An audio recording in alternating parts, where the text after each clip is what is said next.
100% వారికి గత 18 సంవత్సరాలతో పాటు మేము వారితో పాటు ఒక బాండింగ్ ఉంది, ఒక పరిచయం ఉంది. ఒక పరిచయంతో పాటు స్నేహశీలమైన వాతావరణంలో అందరూ కలిసిమెలిసి 18 సంవత్సరాల పాటు పయనించడం జరిగింది తెలుగుదేశం పార్టీలో.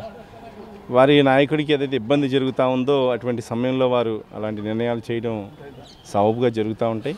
అదేవిధంగా గవర్నర్ నారా చంద్రబాబు నాయుడు గారి నిర్ణయాన్ని కూడా మేము ఎప్పుడూ కూడా కేడర్ అందరూ కూడా కూర్చుని మాట్లాడుకోవాల్సిన పరిస్థితి ఉంటుంది. కాబట్టి దానిపై తగు నిర్ణయం ఉంటుంది ఇప్పుడు కూడా. చివరిగా ప్రజాక్షేత్రంలో మీరు ఉంటున్నారా లేనట్టు?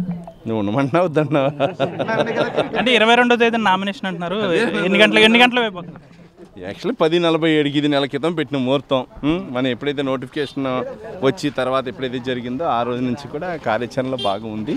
బట్ ఏదైనా సరే తెలుగుదేశం పార్టీ నిర్ణయాన్ని కూడా ఎప్పుడు కూడా గౌరవించేటువంటి వ్యక్తులు. ఆ నిర్ణయంతో పాటు కార్యకర్తల నిర్ణయం కూడా మేము తీసుకోవాలా, కార్యకర్తలతో కూడా మీటింగ్ పెట్టుకుంటాం జరుగుతుంది.